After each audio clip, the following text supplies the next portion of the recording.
Thank you for listening to the BJJBrick Podcast. We'll be bringing you Brazilian Jiu-Jitsu and good times. We hope to flatten your Jiu-Jitsu learning curve, help you get the most out of your grappling ability, and meet your goals both on and off the mat. Welcome back, my friends, to the BjjBrick Podcast. This is episode 307, and we are on location at the BjjBrick event. By the time you hear this, it will be over, and we'll be recovering.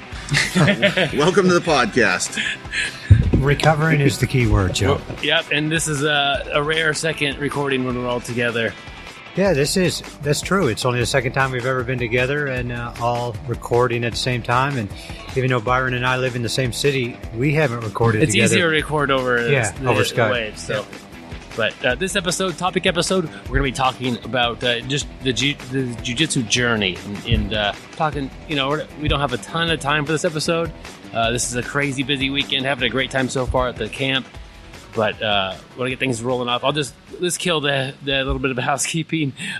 If you're first year of jiu-jitsu, check out the audiobook, Your First Year of BJJ. There's links to it in the show notes, $11.99. Money goes to support the show.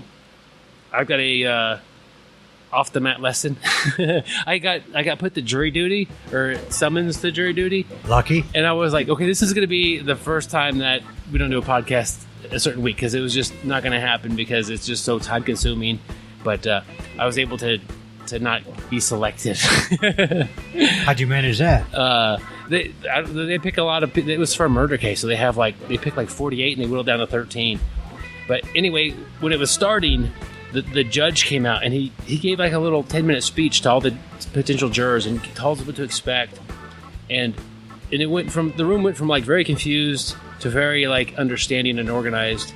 And that was really nice. And I'm just thinking about, early jiu-jitsu. If a school's able to like have an intro class, how much easier it is than just throwing somebody into the first class, which was what most of us do. But the odds are the first class that you attend is not a beginner's class. It's not a day one type of class. So you have to adapt a little bit. But man, what an advantage it was just to understand what's happening, how long will it be gone for, and what kind of time commitment it's going to be. It was really nice of him to kind of give us a little welcome to jury duty. I know you don't want to be here. Just another little note where few people are training here, on the sides. You might hear that. I don't know if you do or don't, but it's a part of Fox Fitness. They're always here getting sweaty. Always working on their game. So let's knock the quote of the week out. If you're planning for a year, sow rice. If you are planning for a decade, plant trees. If you're planning for a lifetime, educate people. I like that quote. It's a Chinese proverb, actually. We've been doing a lot of those lately. Yeah, they're easy. I don't have to look for a certain quote. I just type in Chinese proverb, and they are very, very good for what we're looking for typically. But I do like that. Long-term planning, passing on knowledge to people, having an influence on people around you. That's a way to have influence on the world 20, 30, 50 years down the road. Yeah. It kind of goes back to Byron's life lesson. If you're planning for a lifetime, educate people. You were talking about having a beginner's class, educate them. Your school's going to be very successful. You were talking about the judge there educating you of what's going on. You said it made a big difference right there. You could have just walked in and they could have just sowed rice. And you would have just... Who knows? You would have been walking around haphazardly, but did a little bit of educating. Just the same thing with the school. You keep the beginners; they grow long term. You just keep training. Teaching, and pretty soon your school is packed with a bunch of monsters. Yeah, and that's ultimately in jiu-jitsu we're building a community, and so any given day you're showing an arm bar or being demonstrated on or learning that arm bar, but over the course of 5, 10, 15, 20 years, you're helping to establish a community of grapplers where you live. So, that's the teaching, it changes the whole environment. Before we get to the topic, I think we have one more piece of housekeeping to take care of.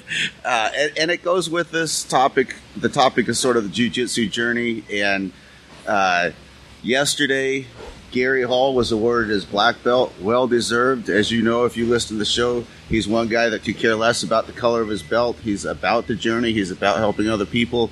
But congratulations, Gary. Well deserved.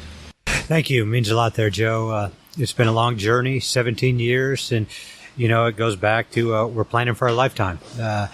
This is a long time endeavor. It doesn't happen overnight. As they always say, marathon or jiu-jitsu is a marathon, not a sprint. And the one piece of advice I have is don't quit. I have never stopped doing this. I've never been very athletic, never been, the best guy on the mat, but I'm like a bad case of ringworm. I don't quit. You can't get rid of me. Even the Lamisil won't help. Trust me, Byron has tried to get rid of me, and he can't. Yeah, it doesn't work anymore.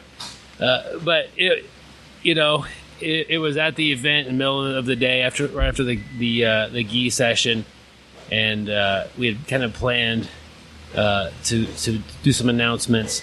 One of the things is we have a new cover art that features Joe, because it's been a long time that Joe's been involved in the podcast. It just has Gary and me fighting it out. And I couldn't figure out how to have three people fighting kind of in a playful way and make it look like one person wasn't just getting beat up.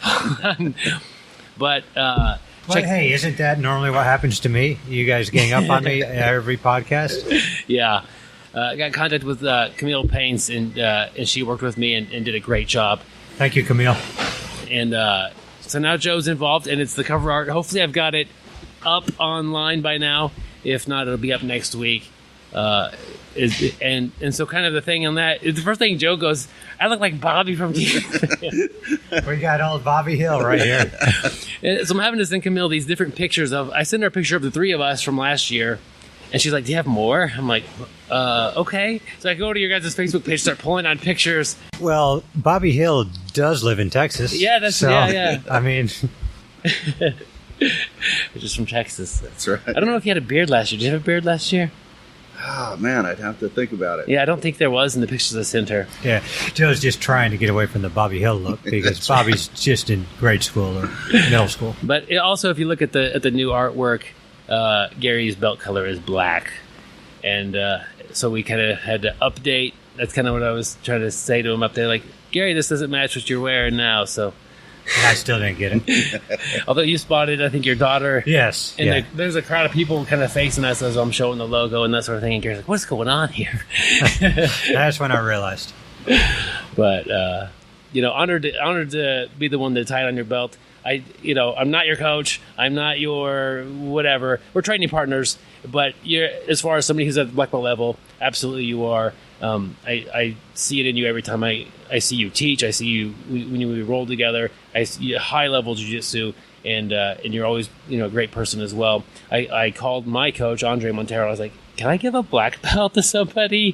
He goes, of course. So I started telling him about you and how good you are at jiu-jitsu, and he goes, it's not just how good they are at jiu-jitsu, it's also the person. I'm like, well, okay. Good point. He's a great guy. I'm glad I'm a great guy because I'm not very good at jiu-jitsu.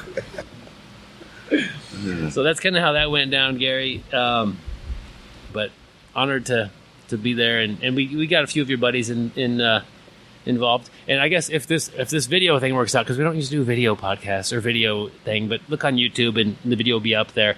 I'll throw some pictures from the event over the audio because you don't want to see us talking. I'll show some pictures of Gary getting his belt and that sort of thing. Yep. But hey, I do want to address you saying you're not my teacher. Byron and I, we started about the same time, as I've said numerous times, and we kind of, went little separate paths on jiu-jitsu journey. But the one thing is, I do look at Byron and I do look at Jake as my teachers. These guys have always been there for me. They have, taught me everything. Anytime I have questions, like if you watched the last 2 days at the BjjBrick podcast, I don't see Jake as much as I see Byron, but if you've seen me, I've been over there just talking with Jake, just picking his brains on stuff. So these guys are definitely two individuals, and Joe also that I look up to, not because they're taller than me, because I'm taller than both these guys. But no, these guys are, they are my teachers. You guys have taught me a lot, and I appreciate everything. Yeah, and that's part of jiu-jitsu. You can learn from anybody. Yeah, and you're definitely good at that. Just go back to our proverb: educate people. We can learn from everybody. Sometimes a teacher, but always a student. Yeah, that's another good one. So to get kind of on our topic, the journey of jiu-jitsu, first looking back, why are we starting jiu-jitsu? Oh, I tell you, I think I got the same reason as a lot of people. I started watching UFC live on pay-per-view with UFC 2. I started jiu-jitsu because I saw Royce Gracie. I just remember seeing this guy, across the cage, and he looked kind of skinny. He looked kind of young. Everybody else, was like 177-0, 12-time black belt, 72-time national champion. And I had no clue what was going on, but this guy was just destroying everybody. And I wanted to learn that. And, I think a lot the people are because of Royce. And especially from our generation. Yeah, yep. And I tell you, I don't know if the UFC ever came to the United States, if it wasn't, for the UFC and Royce, would jiu-jitsu be as popular as it is? I mean, no. Yeah, it's I think it's a no. Yeah, it would not likely be nearly as popular. Gary, looking back, what were some of your first bricks? Like, what were your techniques that you found success with? I don't know. Still looking for that. One move that I found, off the bat was, side control, establishing control on that far side arm, and going north-south for a Kimura or switching to an armbar. That was probably my first move that really worked. And a guy named Bob Bachman taught that to me. And I used to call it the Bachman. And it's like I had my choice. It was kind of neat because when you're new and you're new in the game, you are normally just singularly focused. You're just focused on that one move. And what I liked is I could get north-south. And my first goal was to get the Kimura, and if he defended on that, I could fall back to the armbar. So that was kind of the first time where I ever saw how, one move could lead to another move. If they defended this one, I'd go somewhere else. So it worked well for me. That's awesome. Just a heads up to make you more nervous. We're getting ready to go live here on Facebook for a few minutes. Might as well. So, guys, what are some of the things that, like in your journey, one of my things is you learn a lot from your training partners. It's not just, hey, coach is this person, and that's how you learn jiu-jitsu. You learn a ton from your training partners. Like, what are some things you look for in a good training partner? Control. I look for... rolled with a fella here the other day that's probably 260, 280, blue belt, tough guy, and I just got mauled by another guy, so I was a little nervous going in. But I look for guys that are willing to not get a tap if that's what it takes to not get you hurt. Don't explode into moves, that kind of thing. So safety is a big deal for me, and that comes from being in control. How about you, Gary? I definitely agree with safety. Being an older grappler, safety is important. But my journey, a little different. Like, I always talk about how I just want to have fun. I want to be smiling. Mine is just friendly. I just like people that I can talk to, that will talk back to me. I'm not the most outgoing person, and it's kind of nice to I'm here to have friends, and I'm here to smile, and I'm here to enjoy my hobby and play a game. No disrespect to jiu-jitsu, but to me this is a game. I'm trying to outsmart you, you're trying to outsmart me. We're trying to do it in a safe manner, but I want to smile on my face, and I want to meet good people and have fun. What about you, Byron? Yeah, I don't train people who aren't safe, so that's a big one. And I do like to enjoy it. So if you are very good at jiu-jitsu and not very enjoyable to be around, or not very friendly, that's a pretty big negative check there. And is it Josh is here? Josh, come on over here.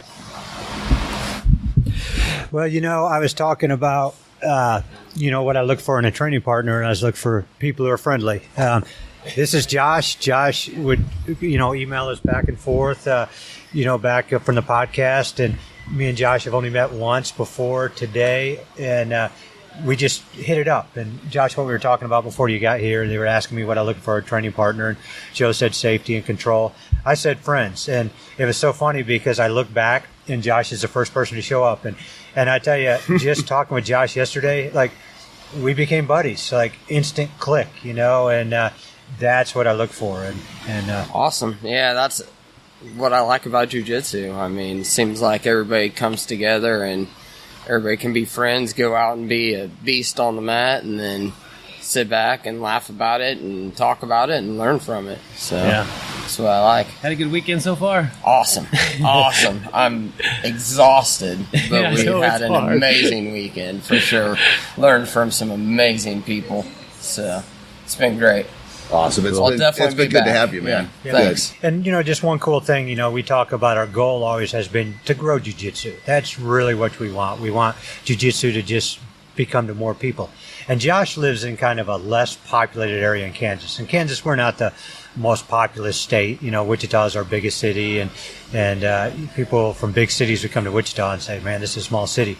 But Josh, like even where he's out, years ago, there would be no jiu-jitsu out in Medicine Lodge area. And now Josh, he was just telling me they just had another guy sign up the other day and, just really growing jiu-jitsu out in that area. And it's because of great guys like this, great guys like his teacher, Paik. They're just doing great things in the state of Kansas. Yeah, it's pretty awesome to see it grow and see once you get somebody in there and get them on the mat a few times, generally you can get them to stick it out. Seems like in our small community, but it's getting them in the door first. So that's the... Yeah. The reason, though, they stick around, though, in my opinion, the instruction is great and everything, but it's the good people. Josh and Paik, they're great people. They take care of people. Like I said, I just really met him yesterday, and I feel like we're buddies for life. And he's just an incredible guy. Absolutely. For sure. I definitely think I met a lot of guys that I've seen around at tournaments and knew their faces, didn't know who they were, and I met quite a few of them this weekend. It's been pretty awesome. Good. Thanks, bro. Thank you, guys. And good luck in your tournament there next week. Thank you. I appreciate it. Yeah, it is later in a couple weeks, so it'll be after that. I'm sure you did great. Cool. I hope so. Congratulations. Let me put his hand down now. I hope so. All right. Thanks, man. Awesome, man. Thanks for stopping by. Man, he's fun one to train with.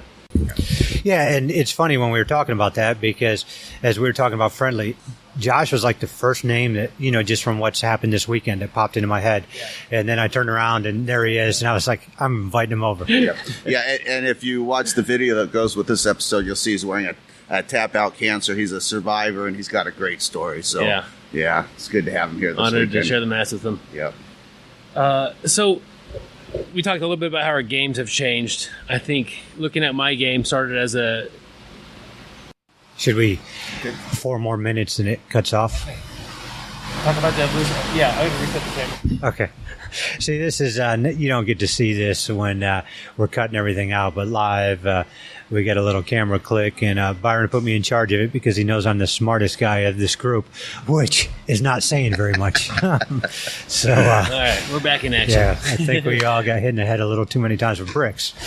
That could be the case. Yeah. Or maybe choked by some microphone cords. Yes. Check out the new artwork for more details on that. Or beat up by Bobby Hill.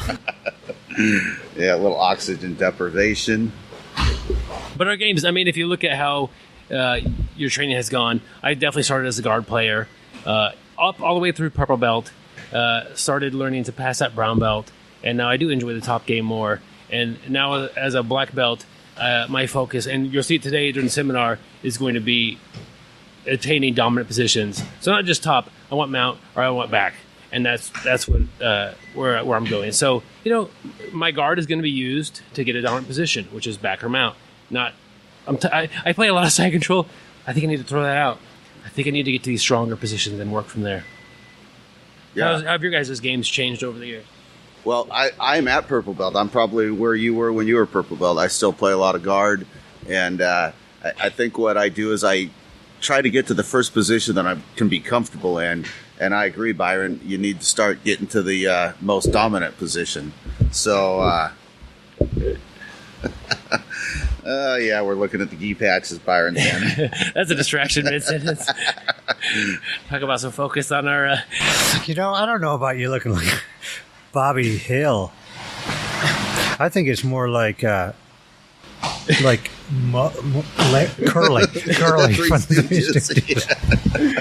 Oh, man. Anyway, yeah, games are always evolving. I find mine evolves a little bit, kind of comes and goes with the environment that I'm in. You know, if I'm training with a lot of guys who can dictate the position, then I don't fight that as much. I'll play more guard then, and if I'm rolling with guys who lower ranks or smaller guys, then I'll take advantage of that and play a little bit positions I'm not always playing. How about you, Gary? Has it changed or stayed the same over the years? No, definitely changed. I was the opposite of you. I started out as a top player, and now I rely on guard a little bit more. But I just think that's because of my age, it's a little bit easier for me. But, you do change stuff. Like, I kind of got away from pressure for a while, and I realized pressure is so important, probably one of the most important things. But, kind of what I'm working on now is space, leaving as little space on every movement as possible. And, we were talking about seminars yesterday, and Gina's seminar, what I really liked about it is, she was always trying to minimize space. She was showing, hey, if you do this, look at all that space you leave. If you do this, there's no space, which is going to make it tough for your opponent to move, to get out, to be able to defend. So, definitely your game is going to change. You are going to have different things you're working on, but it's just knowledge. We're just going down that path, and we're just getting better and better, retooling our game. So, kind of the next thing in the journey is talking about continuous improvement, and I think that's one thing that makes jiu-jitsu so enjoyable. You always have the ability to get better, and it may not be. There'll be a time when we're even older than we are when we look at last year and we're like, well, I probably was better last year, but definitely 10 years ago I was more athletic and I could do things I can't do now. Imagine next year, like Joe didn't have a beard the year before, has a beard. Imagine what he's going to look like in a year.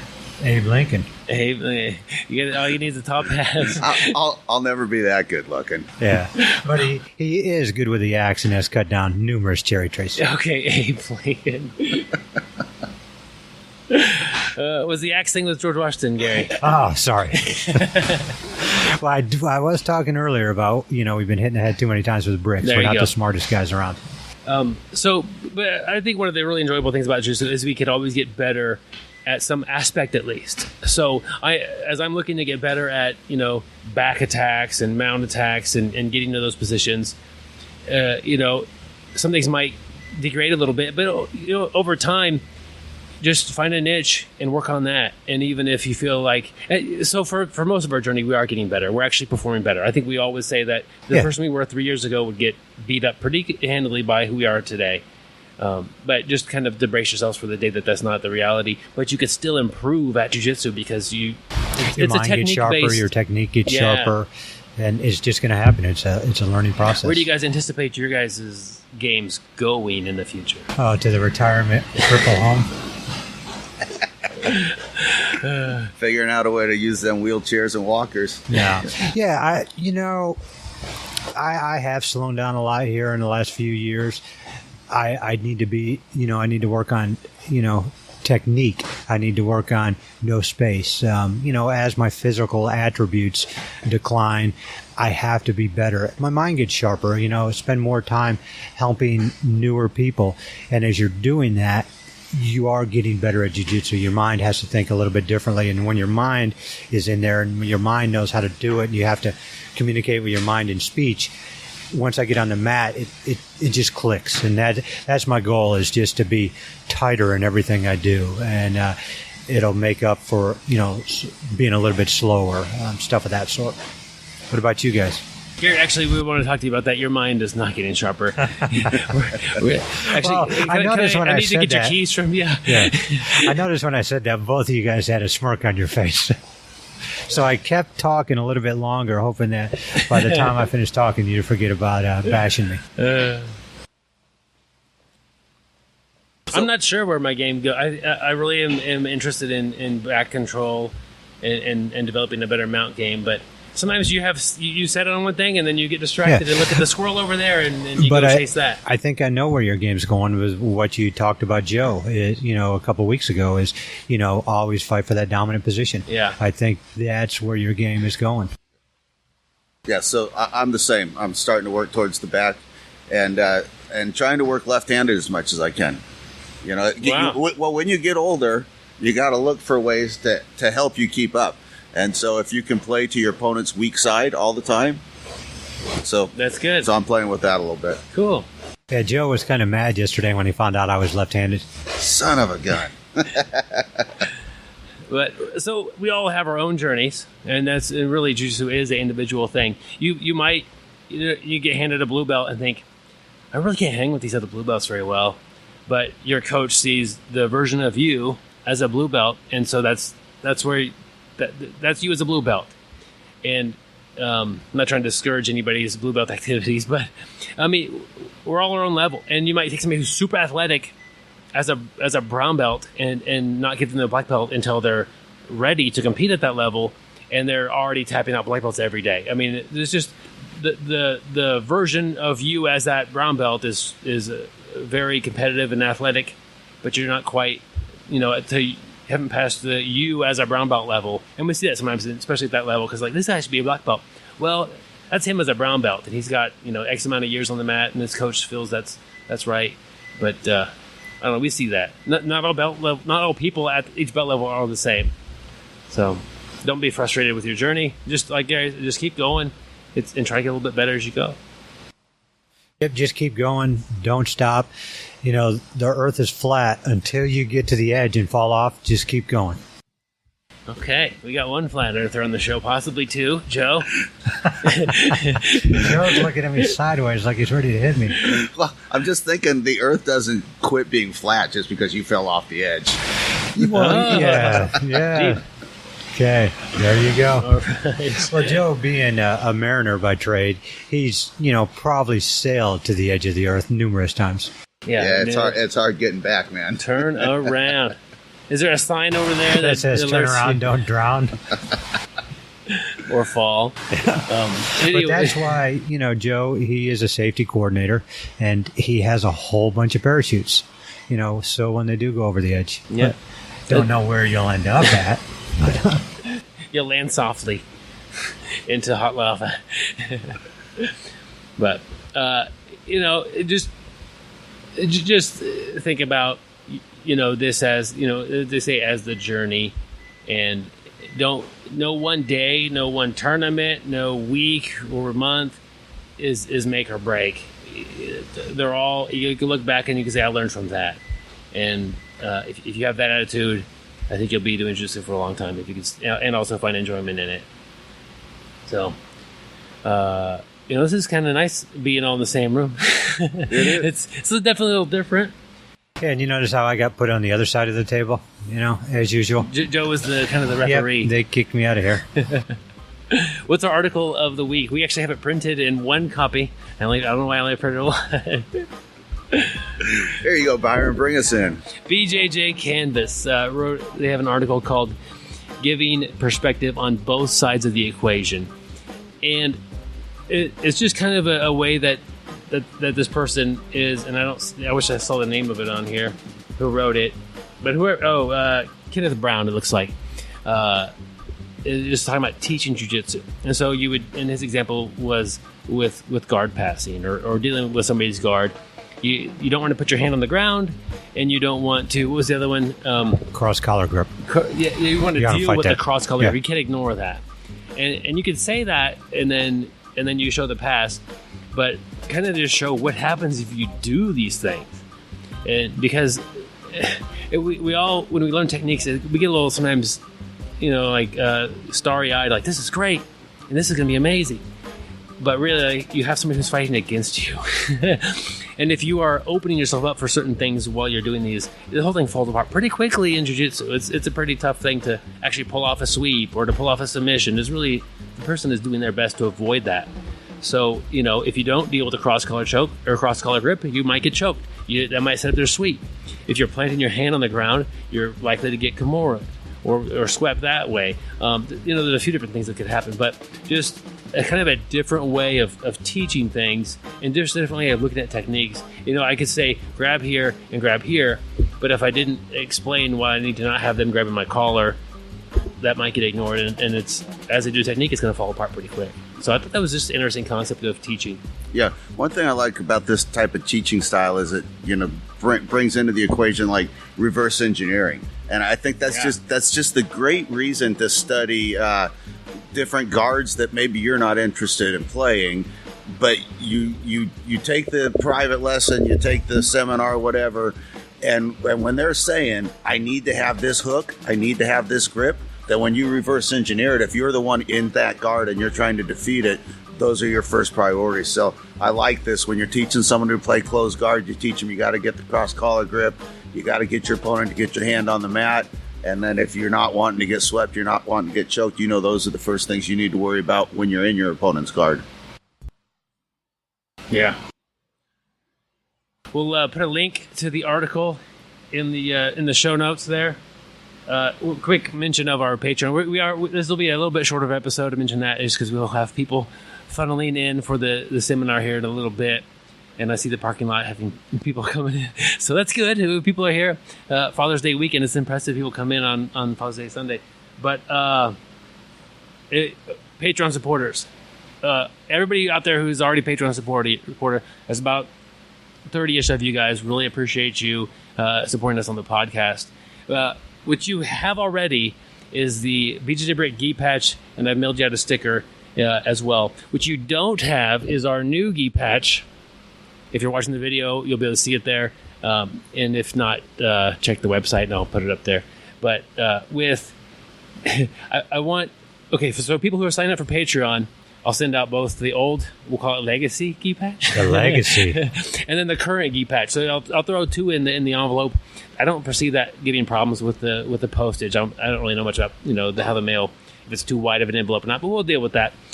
So welcome new Patreon supporters. You get 2 gi patches and a sticker as a token of appreciation. You can support the show for as little as $1 an episode, and those are just thank you for supporting us. We like to send those out to you. If you're a current Patreon supporter, please, if you want one of the new gi patches. Or you can also think of it as you want Joe's face on your gi. Most people would say no. But if you do, send me an email. Saying, put in the subject line new gi patch, and then just say, hey, I'm a Patreon supporter, and give me your name and address, because I don't want to send out gi patches to people who don't really want them, or gi patches to old addresses. So if you're hearing this, and we'll say this for the next couple of weeks, remember to say it, guys, but for the new gi patch, if you're a current supporter, we want you to have one. If you want one, just send me an email and I'll mail it right out to you. So that's the game plan with that going forward.